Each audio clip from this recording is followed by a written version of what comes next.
I was in the Army. I was in the Military Police Corps. I was going to be drafted in the summer of '68. What happened is I graduated from Belmont High in 1967. I went to Bentley College, which was in Boston at that time. And we were a lockdown school back then. We had to wear ties and jackets, and there was no freedom. And I just couldn't seem to get to my accounting classes every morning. So I failed my major, and I was going to be drafted in the summer of '68, so I enlisted at the end of February in '68. I always wanted to go into the Army.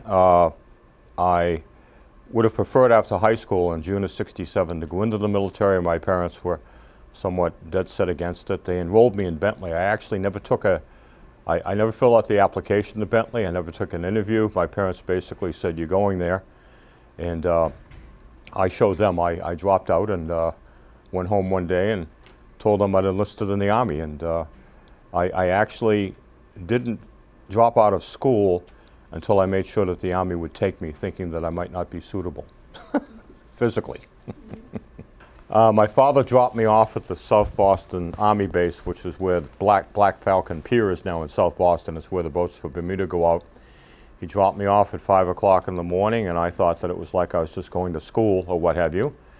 And after 12 hours of going through different exams and what have you, I got on a bus and they drove me down to Fort Dix, New Jersey, and I was very confused. They don't let you sleep. They put you through a battery of written tests.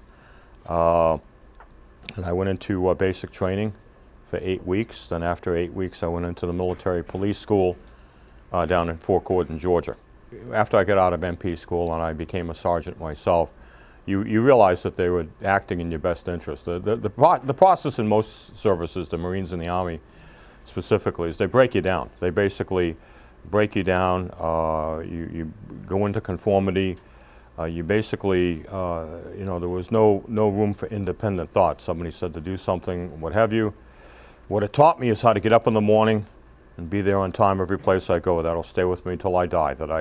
Things that they've taught me. And as I got to know people who'd been drill sergeants later in my career, I found that they're all pretty good people. My last 9 months in the service, I was in Kansas, and they needed someone to go to an academy, a non-commissioners officers academy, and this was for senior people to become senior non-commissioned officers. And I only had 9 months left. Nobody wanted to go, so they asked me to go. So I went out to Fort Riley, and I essentially did like basic training again, only with a more tactical exam. It was physically the same as basic, but they taught you basically military tactics, including combat. That was probably the best health camp I ever went to. I made a mistake. I had about 3 weeks before I went in the military. I ate like crazy. I ate ice cream and cake and things I didn't think I'd get, and I put on about 12 pounds. So I went in heavy. And I remember the first run we took in the morning. It was dark down in New Jersey. We went out and we ran, and I thought it was like, this was our field down here when I was in high school. This was the field, and we were up on where the Wellington is now. And if you went for a run, you basically behind the post down here, the field house, you basically could dog it. You could drop out. So I figured I'd drop out, myself and a bunch of other guys. I had a pain in my hip, and I figured I'd do that. So when I got back to the end of the run, the drill sergeant came up and started screaming and what have you, and told me, he said, "Do you see that barrel over there across the parade field?" Which I couldn't even see, it was dark. He says, "Crawl on your belly back and forth." And that's how you basically adapt by the fact of you do what you're told and you don't quit. And it was, I enjoyed the camaraderie. I made a lot of friends. We were all in the same boat. There was no class distinction. You basically, whether you're rich, poor, where you came from, didn't make any difference. You're basically all trying to pull through. I first went to Fort Bragg, North Carolina. That's where it's a rather big base. It's in Fayetteville, and during the period of Vietnam, it's where the 82nd Airborne Division was. I was not in the airborne. I was what they call a leg. If you weren't jumping out of planes, you were called a leg because you didn't have parachute wings. But I was an MP there, and Fort Bragg was a tough place because so many people had come back from Vietnam. There was an adjustment period. Nobody really knew what PTSD was back then. People would behave, that act out, that commit crimes. There was a lot of domestic violence, a lot of people drinking and what have you. But Looking back on life, I work in a court now still. I still talk to young people, and I tell them that the most important part of your life, decisions in the crossroads, you don't know how important they are when you make that decision. And I was walking to the mess hall to have lunch. I never really went there, and I walked by the captain's office, the commandant's office, and they must have said, "Get the first person walking by." So I was walking by, and the guy yelled out, "McEvoy," his name was Staff Sergeant Blair, I can picture it today, "Do you want to get out of Fort Bragg?" And I said, "Sure, Sergeant. When can I go? Where am I going?" And he says, "Well, Korea." And I said, "Korea, that's fine." He says, "You're going to be out of here in 3 weeks." So I went. Now, half of my unit of MPs had been in Vietnam. Most of them had gone through the Tet Offensive in 1968, which the equivalent of that would be a Belmont policeman being in Belmont Center, and all of a sudden there's an uprising, there's shooting. I mean, you're greatly outgunned. A lot of MPs were killed, a lot of non-MPs were killed, but those, the fellows who hadn't been there got sent to Vietnam the month after I left. And unfortunately, in classic military style, there were too many military policemen. So kind of like your secondary job is you do what you're told, and they went out to become, most of them went out in the field and they did armor escorts. So they were driving either armored personnel carriers or something called a V-100, and that was called the coffin on wheels because it really couldn't stop a bullet much at all. But I was fortunate. I wound up in Korea. Not on the front lines, but I don't want to over explain my service. But I was an MP. I was overseas. I went up to the DMZ twice, the demilitarized zone, which is very much in the news now. I was an MP. I had control of the patrol area between outside of west of Seoul, east of Incheon, and a little bit north of there, and we had bars. So my only combat I saw was nightly. I would go into bars, 15 bars, and I would go in and I'd break up bar fights, arrest people. I fought, but not on the front lines, but I fought the war of Sinchon Village, of going through bars every night. Yeah. Friendships were hard because you basically, it was, you were in a particular place for one time, a period of time. So I have friendships now. I keep in touch with about 15 people I was in Korea with for my company, who through the miracle of Facebook, we've linked up. And I'm in a bunch of group things for police, military police only, but I also have my group of 15 guys who are in my unit. I became a sergeant overseas. I went from being a person who was basically just a patrolman to becoming a sergeant. So I became in charge of my platoon, that which I served. I did make friendships, but it's knowing that the friendships were going to end. These were temporary type. It'd be like going to work in a workplace situation for a year, and it was situational type friendships. But these people I know that I still keep in touch with, I would trust them still with my life. Every time you went out, you were very dependent upon them, and they were very dependent upon you. And friends you make in life that you know socially or in the neighborhood, you really don't know what they have in their core.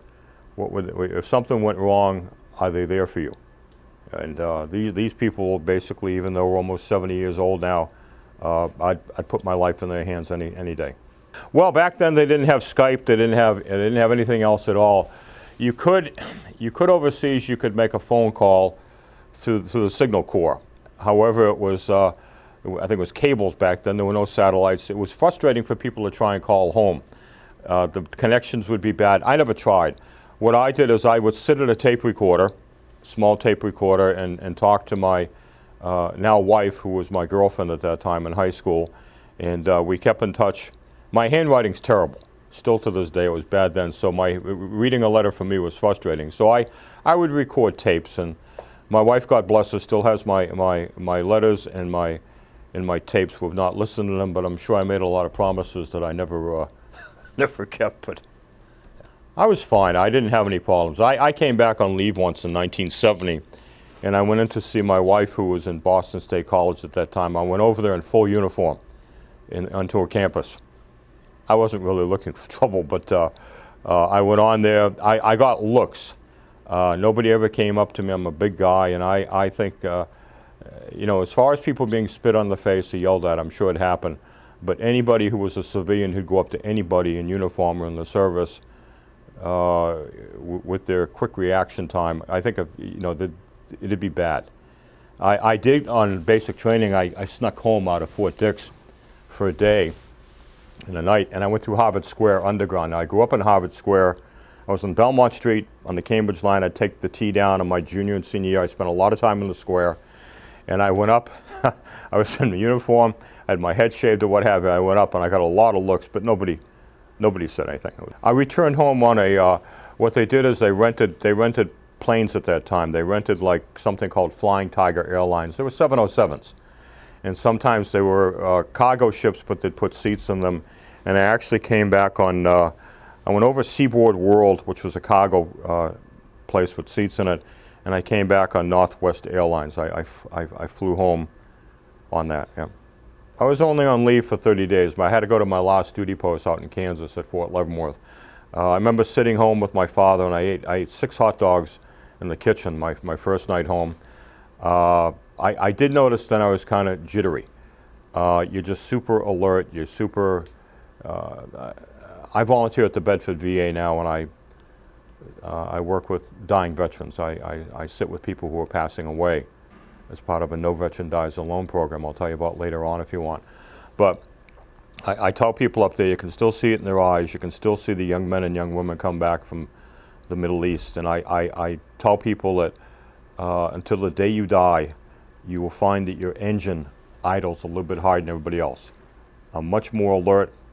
I see stuff that other people don't see. I don't like crowds.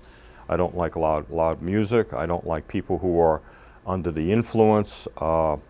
Things that stay with you, and that all reverts back to the service. It's a life-saving skill that you come up with. It's kind of a reactivation of a primal that sometimes the lions and tigers are trying to eat you. You have to be ready. I had a hard time adapting to school. There were a lot of vets when I went back to Bentley. I got out of school on a Friday, January 15, 71. I was back at Bentley University on the next Monday. So I went from being in the service on a Friday to being a student. All the vets sat together in the cafeteria. We were all older. We were all much more experienced. We couldn't relate to anybody, even though they were only 2 or 3 years younger than us. We'd been on a whole different path. A lot of people were working out stuff you could see. Again, they didn't know what PTSD was at that time, but a lot of people couldn't sit still. I couldn't sit in the middle of a classroom. I still, to this day, I sit near a door. I check everything out. And a lot of people couldn't get through school. They couldn't get through school because it was just too much stimulation, too much going on. And I adapted by developing my own skill set. But definitely, I think in my case, I knew something was wrong. It was tough to adapt to. I was like, one thing I found being in command, when I said something to somebody, it was important, and if they didn't do it, somebody could get hurt. So I had to learn that I wasn't, God Almighty, that my words counted. And if you tell someone to do something in the service, they had to do it. They had to do it like that. They didn't ask questions why or what have you. But the intellectual give and take of college was hard. That my viewpoint was the correct viewpoint, and that's difficult. Go ahead. The greatest life lesson I got out of it was my last, I wound up in Leavenworth Prison my last 9 months. I got put in the hole. I was in charge of the disciplinary segregation unit that was a strip cell for the worst of the worst in the military prison. It was punishment. It was an awful place to work. I couldn't adapt to being locked up. I felt like I was as locked up as anybody else was. I wasn't afraid physically, but I didn't like being confined. What I did then is I managed to finagle my way into the honor guard, and we were a burial detail of 16 people. We went out on the road, and we buried people who were killed in Vietnam, Army people. We covered Iowa, eastern Nebraska, and Missouri. So I was in charge of 16 people. I presented the flag to families. We also worked the National Cemetery, would do up to 8 burials a day of veterans or mostly people who were retired. You do one after the other, and it was grueling work, but it felt useful work because we were giving something to the families. One of my last funerals before Christmas of 70 was a black country squire station wagon. It was an old Ford, came down to the grave, took out a casket, no family was there or what have you. Nobody came to the funeral. So I realized at that time that some people don't have anybody when they die. When I retired in 2009, I went up to the Bedford Veterans Hospital. I asked what I could do, and I got as a volunteer of the No Veteran Dies Alone program. I meet veterans who've been diagnosed as dying. Some are outwardly sicker than other people, but I'm also part of the actively dying group. That is, if you're a veteran at the VA and you're passing away and either you don't have any family left or a family can't be there physically or emotionally, our goal is to sit with the veteran while he or she is dying. I've sat with people younger than me, and I've sat with a woman who was 101 for World War II, but it's a very, I get a lot out of it. I've heard a lot of stories. A lot of veterans near death, World War II, Korea, and Vietnam, will tell stories that they've never told anybody else before. You're in the inner circle, they want to talk.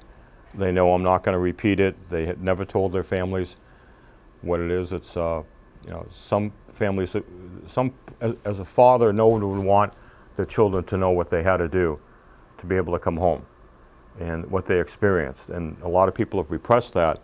So sometimes we're there just to listen and just, say that we understand best we can. And it's basically been the hallmark of my life. And all my military career led me to that eventually. So it's another thing when you look back at the end of life, there were some big decisions to make. So.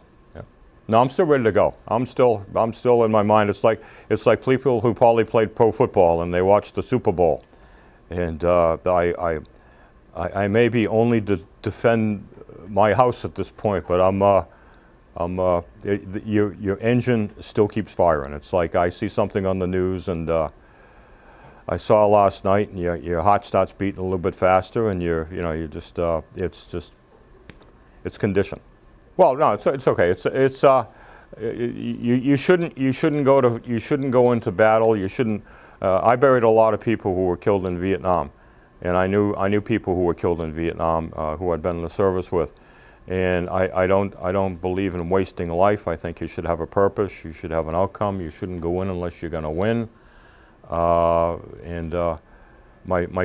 took a master's in political science, so I know the political side of war. And I just don't think it's, they should be sure, because people are going to die. And, the American people, it's in the old days, they'd lose, in Iwo Jima, they lost, I think, 5,000 people in that battle. But nobody ever saw it on television. Now people come home and you see people coming home in caskets. And I think it drives it home. That you shouldn't waste lives. Yeah, there's about 15 fellows in my company from overseas in Korea that were MPs. I keep in touch with them a lot. We've caught up. We're losing people now. People my age are dying. We had Agent Orange in my area, like they had Vietnam. The veterans of Korea are having a hard time getting qualified for it. But I've had a number of people in my company die from different types of cancers that are attributable to the Agent Orange. The Vietnam veterans, when they came home from Vietnam, it took them years to get recognized for having connection to Agent Orange. Now if you get cancer and you've been in Vietnam, it's presumptive that you got it there. The Korean people, the Korean veterans now are fighting. We had Agent Orange, the air was there, we had it on our compound, but they're not accepting people in, so they're waging that battle. But it's tough to see as my fellow MPs are fading off one at a time, and they're not even 70 yet. So, yeah. Have you ever had like a really close relationship with like your fellow MPs, like a brother feeling? You're a brother because you're a member of a fraternity. Okay, when the biggest fraternity there ever was, except. You had, they as I said, they had your life in your hands. I went into a bar one time overseas with a new fella who was a private first class. We went into a bar. It was dark. People were armed, mostly with knives and straight razors. Straight razors were big where I was. And I went in there and I went down into the dark part of the bar, and the MP with you, two guys went in, I was first. You're supposed to kick the person's heels in front of you. a guy was sitting there with an umbrella and it had a stiletto sticking out of it, a long knife. And I was trying to finesse him into giving it to me. And I turned around and the MP had left me, gone. So I was there by myself in this difficult situation. So I managed to finesse my way out of it. I got the guy's ID card. We got him later afterwards. So I went back to the gate and I said to him, "Where were you?" And he said, "It looked really bad. I went for help." Okay. So that was his last night as a military policeman. That was his first night as a military policeman and his last, because he just basically didn't have the sand in his shoes to stand. So you put your hand literally. I was going to get stabbed in the back once in the same bar, and my partner yelled to me, "Look out," and I turned around, but I had somebody in a headlock. I pivoted with the guy. It was his friend. I just went to the voice. I saw his friend punch him. He stabbed him, is what he did. He was trying to stab me in the back, and if my friend Dan hadn't yelled to watch out, I would have taken a knife in the back. But it was just you relied on them. Your life was in their hands. You never, you go to work or what have you, go to school. You don't know who's going to stand up or not stand up, and you literally every day, you trusted people, even if you didn't like them personally. You trusted them and they trusted you. So people should be thoughtful and not impulsive when they join the military. They should, I tell them before they went to basic training to start running a lot, but get in shape. But it's what you do when you go in the military, and I tell this to kids in court, I've been a magistrate for 31 years, is you have to be careful when you put your life in the hands of other people. That is, other people control your fate. Okay, that you have no free will. You can go AWOL, you wind up in jail. You have free will if you want to. But there are certain positions you get in life, either in the military or outside, where you basically give up control of your physical well-being and your life to others. And it's a difficult process. I tell people who are in the military, especially nowadays, who are going into combat, I say you'll look the same, but you'll change. I said you can expect to change.